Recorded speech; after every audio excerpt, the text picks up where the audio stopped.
Welcome, ladies and gentlemen. We'll start this show in a few minutes. We have a pretty inspiring guest today, way smarter than I'll ever be, so I'm just trying to catch up to his smart, so it'll be fun listening to what Noah has to say today.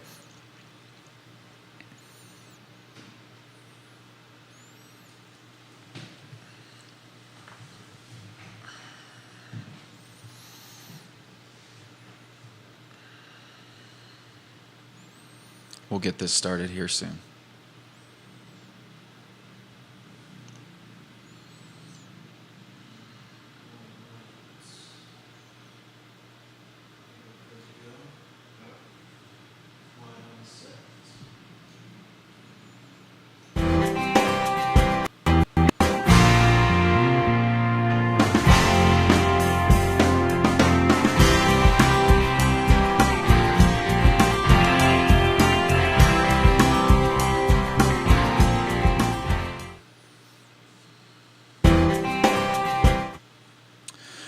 Welcome, ladies and gentlemen, to the Kyle Miller Show. I'm so happy that you're here.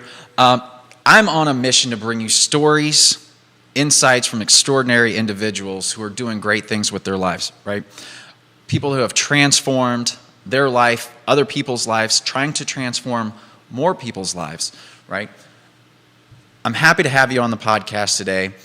Not only do I want to show you people that have transformed their lives, I want to be here to inspire you to transform your own, to take the changes that you need to do, to do the work that you need to do, to chase your dreams and really go out there and succeed. So with that, today I have Noah. Noah's on the show.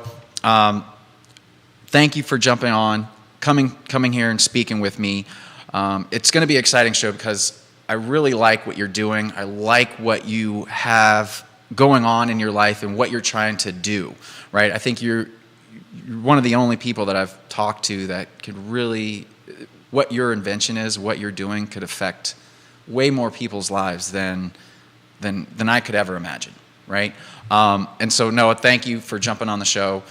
Noah Healy, thank you for jumping on the show. I really appreciate it. And tell us a little bit about yourself.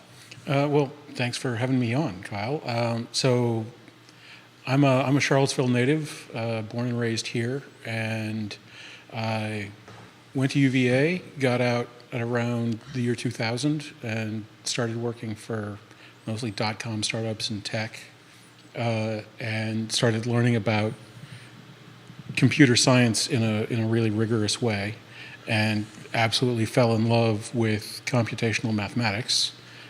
Which has become sort of my primary hobby for the last quarter-ish of a century. So computational mathematics, explain, what is that? So you're familiar with arithmetic from elementary school, plus and times and so on. Right. Computational mathematics would be mathematics of how to carry out those computations. So in elementary school, they basically teach you some basic tables. Mm-hmm. You just memorize that 3 and 4 is 7, for example. Right. But that's not the only way to make 3 and 4 equal 7. The computer does it in binary. It only knows what 1 and 1, or 1 and 0, or 0 and 1, or 0 and 0 add up to. And it uses this thing called a half adder to put that together. Mm-hmm. So the set of processes by which you can carry out those computations is the providence of computational mathematics. Okay, so still, I get it. It's a lot of ones and zeros, but there's a lot of mathematical ways to get to answers. Well, the important thing about that is that there are efficient ways to get to these mathematical answers. And that's like the basis of your whole invention of what you're doing is just becoming more efficient, right? With mathematics and with everything that we have, all the tools that we have, our main objective is to get more efficient, is it not? That's a pretty big one, yes. That there's kind of two different things you can sort of seek to do. There's accomplishing the things that you already accomplish, but with less effort, mm-hmm. and there's exerting new effort to accomplish new things that could never happen before. Gotcha. So you're a mathematician, but you're also an inventor, and I think it's pretty neat, and I'd love to hear a little bit more what you've kind of invented. Guys, he's working on patent pending in the U.S. Patent Office right now, and he's going to get in and tell you a little bit about what's going on there. But it's very interesting how everything is kind of playing out and what's going on. So tell us a little bit about what you're doing and how it will affect the marketplace and people's lives, and why hasn't it moved yet? Why hasn't it gone past where you're currently at? Well, so what I have is a new way of determining prices. And this is tricky because prices are ultimately a human decision. So we can't scan our brains and sort of figure out what that answer is. We need human inputs to come in, but then we need to process those inputs in various ways that tells us what our own opinions are, because it's not just about you, it's about what everybody else also thinks at the same time. So I've found a way to separate the negotiation interest in price from the transfer of goods, the actual trading interest in price. Okay. And so instead of the traditional two-sided marketplace of buyers and sellers, I have a three-sided marketplace of producers, consumers, and negotiators, and people can put on as many hats as they feel like and play in as many of those marketplaces as is profitable for them. Do you feel, I'll get into that question in a second, it's coming though. So tell us what's going on. Like, how is it going to impact? So we see that it has, your three sides. Right. Right? How's it going to impact? How does it increase people's lives? How does it make it better? Well, so the existing markets probably cost the U.S. economy somewhere in the neighborhood of $1 trillion a year right now. Okay. And when you say cost, you're talking about transaction fees. What are you specifically referring to? Mostly it's opportunity costs. Opportunity costs. Okay. So when you buy something at the store, let's say you're buying something relatively unprocessed like fruit or like flour, which is a little processed, you're paying whoever made that some amount of money. Their primary costs are their goods. Right. The packaging company that's putting those apples in the bag needs to buy those apples. Right. The bag's not the expensive part. The transport's not the expensive part. The apples are the expensive part. The flour, same deal. The grinding isn't free, but it's the wheat that really is going to cost you. Right. And so they pay for that. But they don't pay, in general, farmers when there's an interim marketplace. They pay whoever's on the other side of the contract that they get. And that person is 98, 97% of the time some professional trader. Okay. Who 98, 97% of the time bought it from another professional trader. And on average, there's about 40 to 50 middlemen until you get to the farmer. And since those people aren't working for free, that's where the $1 trillion comes from. Gotcha. So $1 trillion is going to the middlemen. Basically, yes. Where it could be to help people's lives, help the farmers on this example. That money could, now granted, there has to be some people in the middle transporting and making things happen. Well, wholesalers. That negotiation interest, which I have a dedicated marketplace for, is a legitimate and important function. Mm-hmm.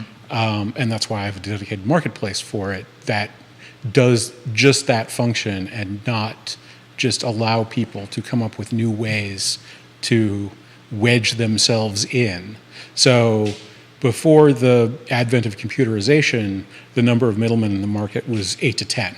Mm-hmm. So over the last quarter century, the amount of produce that we can get out of an acre of land has gone up by, on average, around a factor of 10. Okay. And the number of middlemen have gone up by, on average, a factor of 5. Okay. So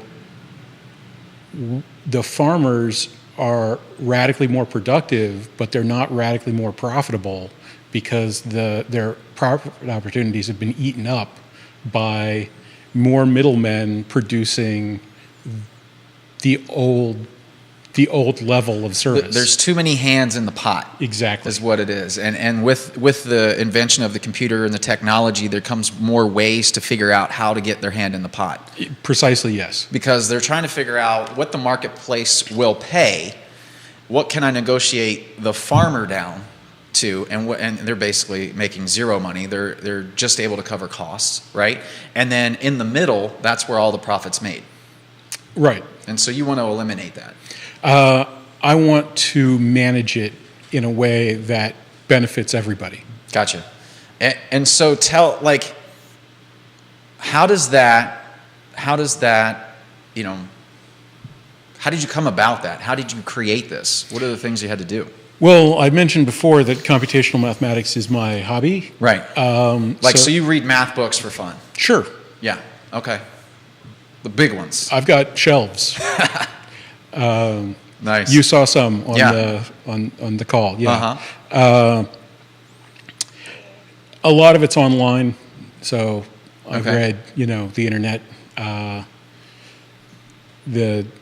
But I was kind of looking down the barrel of a sort of self-created sabbatical and seeing things like the Internet of Things, work being done with AI, and also vast increases in computer storage, so lots more logging and other things like that going on. Mm-hmm. And I was thinking about the problem of consensus. So how do you know what you know? I've been with several companies that had failed because management made decisions that files on computers that the company owned and had free access to said that those decisions were bad, and then those decisions were implemented and they turned out to be bad, and the company either collapsed or stalled out or had some other basically fatal outcome. And so I was curious, we're evolved to kind of see what we see, taste what we taste, touch what we touch, but we're now expanding the array of information that's coming in without changing how we can process that. And processing information, again, that's a computational mathematical problem. Right. And so I was like, well, this seems like something that would be both valuable and interesting, and I'm gonna see what I can do. Right. And so I was playing around with ideas around prediction markets and betting markets, and I came up with this game theory model for how to generate new kinds of prediction and betting markets. Right. And then I had this sort of inspiration after talking to a friend of mine about what I'd done, that if I could turn this system in on itself, it could actually become a marketplace. And I'd been to Econ 201, 202 over at UVA. I knew that markets were known to be perfect. And so I set out to use my technique to create a marketplace on the lines and scale of existing financial markets, basically with the expectation that if this could get close, like since these things are known to be perfect, if I could come up with something that was close or good or something like that, Right. that would be a vast validation of this particular approach. And so So what actually happened is it turned out that it's hundreds of thousands of times better, because the belief that they're perfect is based on a misapprehension that deal information cannot be separated from deal execution. But in the computer world, we can do all kinds of things with information. So that's, you get into that, it gets a little hairy, right, in regards to like how much stuff is going on and just all of it involved, right? And how do you separate yourself? Like, how do you separate, this market and put it all together? That's to me, that would be daunting. Like, there's so many mathematical equations that's probably going into that. I spent several months sort of lost in my head with a few dark nights of the soul, sort of worried about whether or not I was even possibly doing anything. But eventually, I worked out sort of some basic properties that would be necessary, and worked out the proofs for that, and then I found functions that had the properties necessary, and then I plugged those into the proofs, and the proofs stayed stable. And eventually I had all the pieces, and then I wrote some code and figured out that that laptop there could handle all the necessary back office computation for my system to handle the global economy. Interesting. And now, so you come up with this, you say, hey, my system can completely take over the global economy, completely change the way the system's working now, eliminate these middlemen, right? How do you go from that, and then you go to the patent office? Like, you file, how did that process work? You file white papers? How does that work? So first thing, a lot of historical research to figure out whether or not anybody had ever thought of this before. Right. And also some more coding that I started to talk to, and got only slight amounts of joy. I eventually arrived on with Woods Rogers here. Okay. He's their IP guy. And he very generous. We had a sit-down meeting. He concluded, and he said, "I think you're onto something, but I can't understand the words coming out of your, calculus to people." Right. One attorney I spoke to, the first question about any patent, by the way, is whether or not you've published. Because if you tell people about it, then it's public information and you can't patent it anymore. Okay. So note to any inventors out there, until you've patented it, you can't talk about it. Gotcha. Or publish. The problem existed, and that I just told him how to do it, because just took this approach and solved that problem. And he said, "Okay, cool. You've never told anybody how to do this. Yeah. Like, that doesn't count." Ethan agreed to help me look for an attorney, and I filed a preliminary patent application, and that gives you a year, basically, and sort of a series of accidents and the skin of my teeth wound up with a firm out of Boston that has a strong relationship with Harvard Business School. Okay. And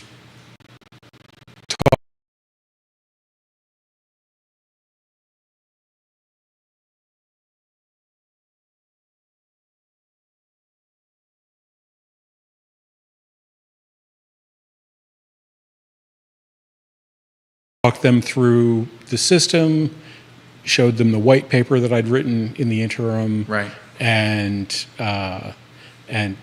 got the initial patent filing in. And so how long ago was that? 7+ years at this point. 7+ years. And then why don't you have a patent yet? Well, they accepted it, so they agreed that it was patentable, and then they ignored that acceptance. Now, there's a way to withdraw an acceptance. They didn't do that. And then they came up with this objection that it didn't involve an advance in the state of the art, which is in algorithmic terms, this is simply a mathematical question. And I provided the mathematical proofs that it did. And so they were forced to relent. And then I got another notice of acceptance about 2 years ago. And then 3 weeks after that, they withdrew that notice of acceptance and came up with the novel theory that if this patent were granted, then it would get used. And since that would give me too much power, the patent couldn't be granted. And the examiner and his supervisor talked to my attorney and said, "We don't agree with any of this. We think it's all nonsense, but we've been told to do this by people that we're not allowed to talk to you about." Right. and who we personally can't understand. So we can't tell you what their reasons are because what they told us is nonsense. Right. So we just wrote nonsense down here. Yeah. And so then I filed an appeal, and that appeal has been scheduled for the summer of 2025. That is crazy that you created a product that's never been used, and they come back and tell you, one, a BS answer the first time. You appeal that. Second time, you do, they come back and say, well, if we use your product, everybody's going to use it. And it's going to change the way that we do business, essentially. And so we can't do it. So like what I'd love to know are who are the guys pulling the strings on that? That would be fantastic. The Patent Office has been completely unforthcoming about that. Dollars. It definitely might be. They also stiffed my congressional office for that information and falsified the timeline. They left out the first one and finished out the form letter with a sharply worded note to the congressman that under Patent Office policy, they would only communicate with me or my attorney on this matter through formal channels of the people that we're actually allowed to talk to, i.e. my examiner and his supervisor. Right. And that they would not respond to any requests for any information from any other avenue ever again. That's just like, hey, we know you solved something. Now you got to come fight us about it, you know? And the bet, they have $800 billion in the pocket, and you don't, to fight them. Right. Yes, I'd be perfectly happy to fight them on any venue that's available. But Right. since they would lose, no venues are being made available. That's interesting. It's just fascinating to me that there's people out there that have that much power that are controlling things that are happening that could help people's lives. The farmer could make more money. To put this in sort of broader context, the entire U.S. economy is somewhere between $20 and $25 trillion a year. Right. So $800 billion is somewhere between like 3 and 4% of that figure. So if American Airlines runs on 3 or 4% profit margins. if half of that were to be released, Right. the rate that our economy grows would increase by 1.5 to 2.5 points. So a 2% growth economy year, sort of a by the numbers average, would turn into a 4% growth economy year.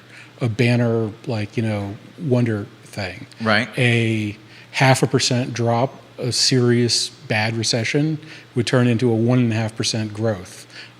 Not particularly stellar, but average year. Right. A 3% growth would turn into a 5% growth. And that would continue basically for every year of everyone's lives for a century or more. Well, how long? Okay, 2 questions on that. Where does it go? Where does that money go? Does it go to the producers? That money would go initially to production, yes. But when production becomes much more profitable, when you are deciding what your next business venture is, Right. and you start looking around and thinking about, am I going to get into a service business and try to wedge myself into this marketplace, or am I going to set up a cow farm or build a new kind of tractor? Well, Right. there's a lot more money in making stuff than there used to be. Right. So more production happens. In order to create enough demand for the expanded production, prices have to come down to stimulate interest. And so then that gets to the next phase. And then it becomes easier to get into the processing business. And so more people get into that, and then that comes to the consumer. So it starts with production, because if you're not making stuff, you don't have it. Right. But it spreads out across the entire system. So, I mean, everybody here, I think, in this room would agree that would probably be a beneficial thing to have. And everybody listening, I'm sure this is a beneficial thing to have, right? And it's unfortunate that we don't have it, right? and we just got to ask ourselves why. That's what I do all the time. I just ask myself, why don't we have this? I honestly think there's a cure for cancer out there. I just think it's such a profitable business that the cure doesn't get put out there. I don't know. Cancer is a very hard problem, but it definitely is the case that our existing health industry is not exploiting the technologies that we have to make us healthier. And Well, you say that. What do you mean? What technologies do we have? I mean, you're obviously more informed in the tech side of things, right? well, there's a simple example I trot out all the time. Okay. We know for certain that we can build a machine that can read X-rays and other sensory, medical sensory devices better than we can train human beings to read those machines. Okay. We also know for certain that we cannot use those machines to actually do that job because the way that we build those machines is not in a manner that would make them trustable with actual human lives. It's a reverse course thing. So you're literally talking like, I don't know if you saw the movie, like, what is Shia LaBeouf, Golden, the movie that he has, Golden Eagle? Which one? Eagle Eye. Eagle Eye. Yes. Where it will, is that what you're talking about? No. So it's a lot simpler than that. Let's say you have the medical records anonymized or whatever Okay. of 10,000 people's chest x-rays from 20-ish years ago, and you already know what happened to all of them. Right. So you know exactly what the diagnosis is, Oh. and you know exactly what the chest x-rays were. So this is going into your computational stuff. And so you put those into a reinforcement learning, something like how Google's AlphaGo and those types of systems work, and it pops out in a couple of hours this thing that looks at chest x-rays and tells you what's wrong with the person. Right. And it outperforms, those systems will outperform human beings by degrees that are so great that no training regime that we have or could imagine having could allow you to get human beings to get that good at doing that. But that's a entirely past-based system. So if you built such a thing, we wouldn't have a validation mechanism for it. We wouldn't have a expansion mechanism for it. So as we discovered new techniques and new technologies, we wouldn't be able to integrate with it. So we could not trust that machine that some high school students with a decent-sized Amazon account could build as a summer project with diagnosing chest x-rays. But we could, if we decided to, solve those other sociological problems and build one of those machines that would stop misdiagnosing people's chest x-rays or be able to get even better results than we can currently get out of current chest x-rays from much lower dosage exposures because these things don't need as much information to make the decisions. That goes into another thing, like Gary Brecka, I think it's Gary Brecka.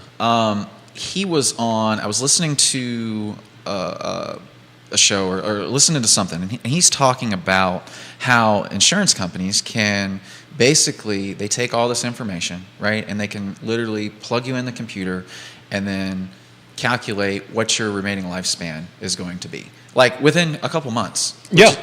Which is pretty wild. And that's kind of going along the same. Retailers can do that. Are you familiar with the famous Target story about the dad and the Yes. and the daughter that was pregnant? Right. Yes. Yeah. So your grocery store knows more about the medical status of every member of your family than your doctor does. That's just a true fact about today. It's all data. We can't use that information in a way that makes you healthier because we haven't built civilizational forms that would allow us to do such a thing. But we could, and if we decided to do so, we would become a lot healthier, a lot wealthier, a lot happier. Well, why don't they do it? Well, it's why don't we do it? Well, and true. we aren't. I'm Yeah. working on this. Right. Maybe after we double human wealth, then we can work on, doubling human health. Yeah. But I like the health is wealth, right? I like to think that being healthy and being active and having the ability to do what I want, that's the wealth aspect of it. And I really think they have this ability and the data to be able to do this kind of stuff. Like you said, I mean, they know more about my body than I know about my body just from what I purchase. I feel like I almost feel like it's a money grab. Like, okay, just let him keep doing that, and it's not healthy for him. It's not this. It's not that. And I know when he's going to die. Insurance companies are going to know what to charge me per month to make their best investment possible, right? Unless something catastrophic happens. And so it's just interesting how, like, all these data points that we need to come together and just make life better, you know? Better choices. Like, why don't you tell us, hey, stop eating the cheese sticks, Carson, if you're watching this, every day, right? Stop eating the cheese sticks every day, and like, let's do something different. This is a healthier choice. Maybe that comes on the receipt and say, hey, you know, this causes X, Y, Z, and just because we want you to be healthy, because if you're healthy, I have you for a customer longer, right?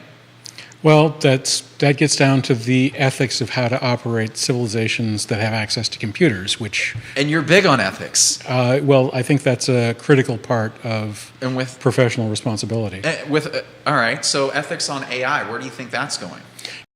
Currently nowhere. Yeah? Yes. The public statements made by the heads of companies of the existing AI groups are extremely discouraging. I've been in a number of, like, industry meetups where these things are described, and one of the common themes is that the experts always open with, "We don't want to scare you."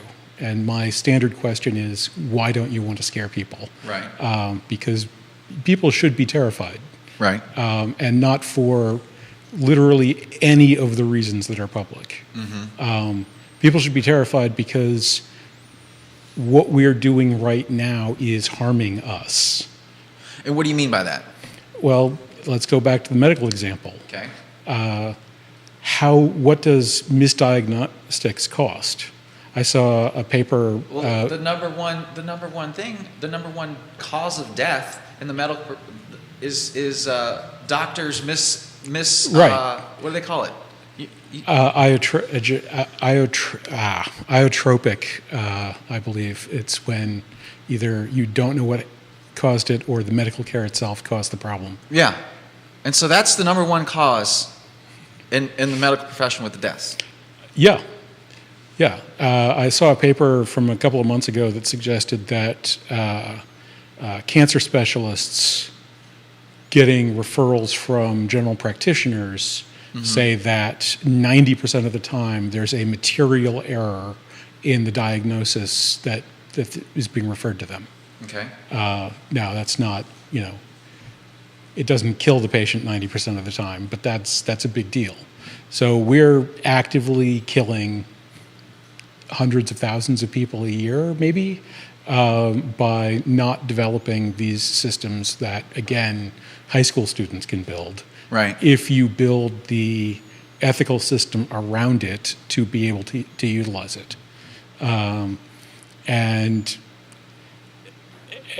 the financial system is even worse. Yeah, I don't think ethics and finance go together. Especially when you get into Wall Street.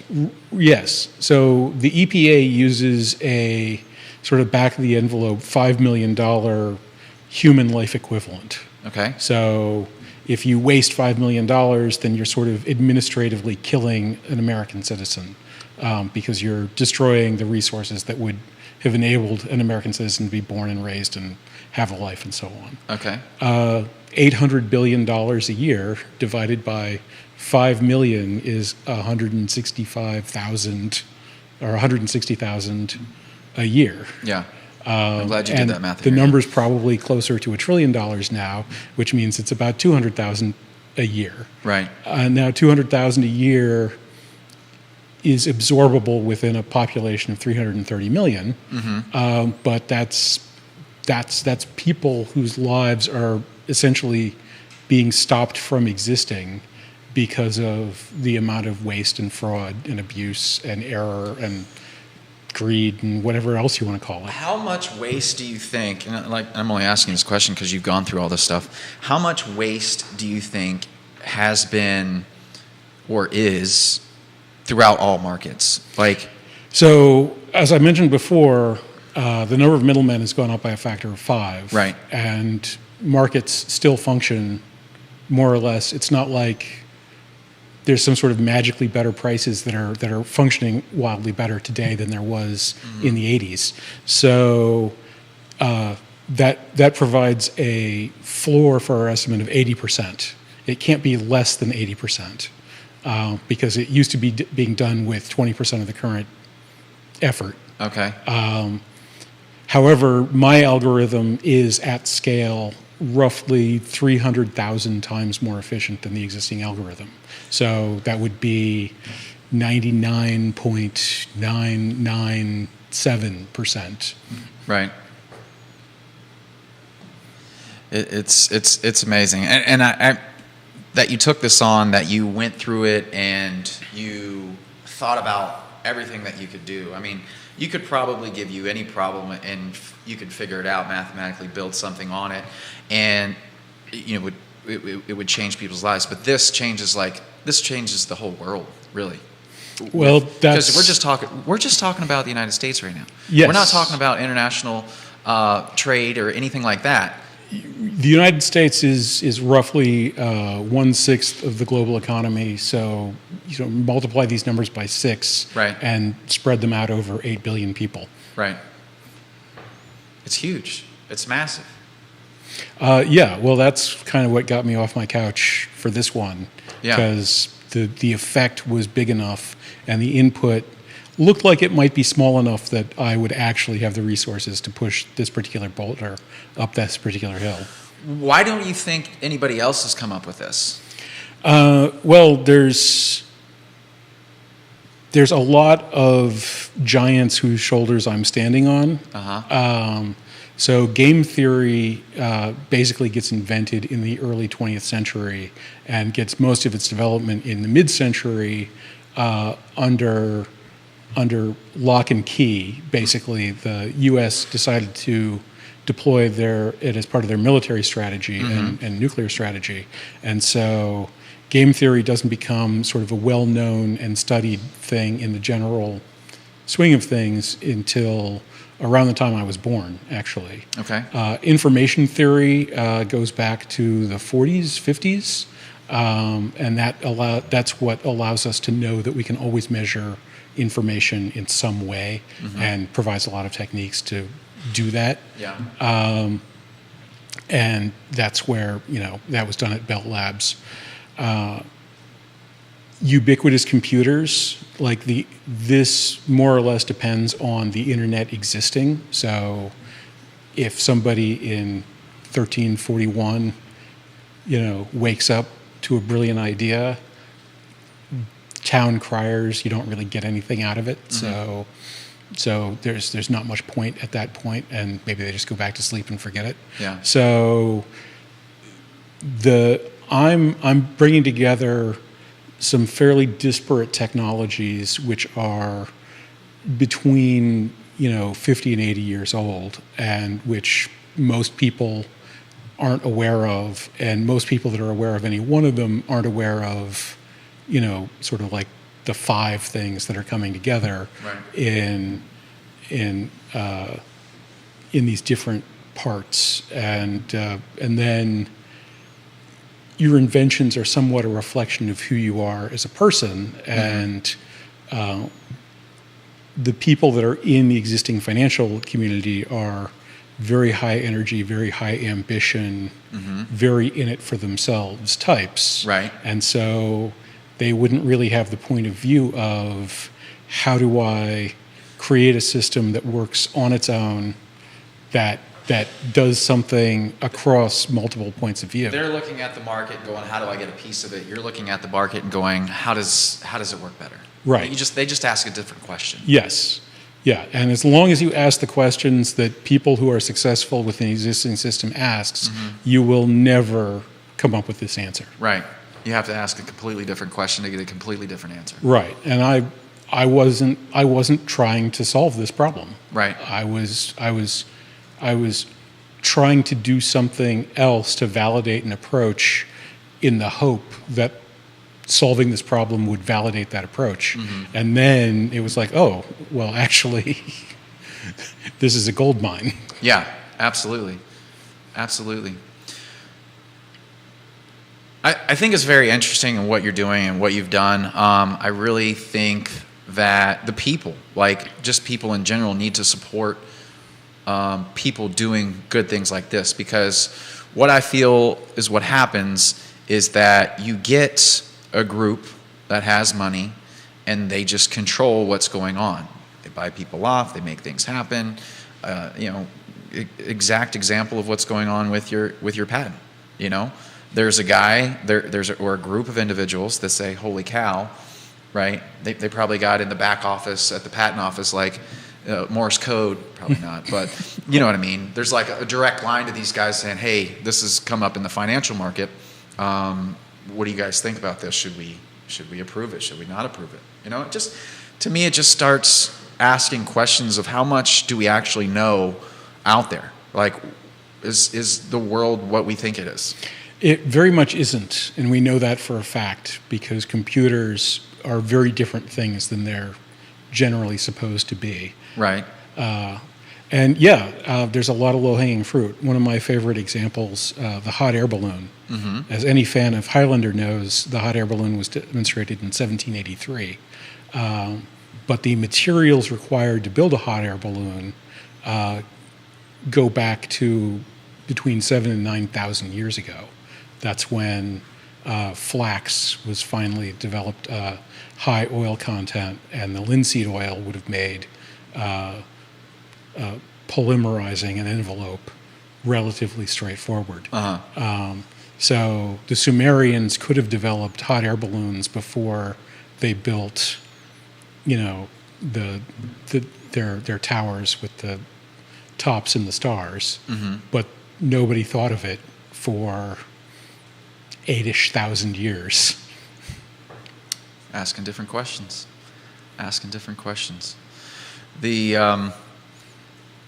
Well, I could sit here and talk to you for hours because I think you're pretty smart. You got a lot that you can expand on. With AI, I mean, we didn't even really get into too much of that. We just talked on the way that the healthcare and everything, but there's just so many other ways that people can use it. Noah, how do people get a hold of you? How do they get in touch with you? And how do they do that? Well, the most reliable way to get in touch with me is my email, noahphealy@yahoo.com. Okay. And I also am on LinkedIn, so Noah Healy will find me there. Right. And I have a podcast where I talk about AI and its impacts with the former CTO of Reddit, a guy named Marty Wiener, and it's called The Fourth Age. We've got, I think, 8 episodes out, and okay. You can follow along there. Yeah, check it out, guys. This is my 3rd conversation this week with Noah, and I've just been, every single time I'm just learning something, so it's pretty exciting. I'm glad you've been on the show. I appreciate it. Again, check him out. Let him reach out to him. If you have any connections that can help him within the patent office, I'm sure he wouldn't mind, right? Not at all. Any connections with anybody that's high in the government that maybe can pull some strings for you on that too.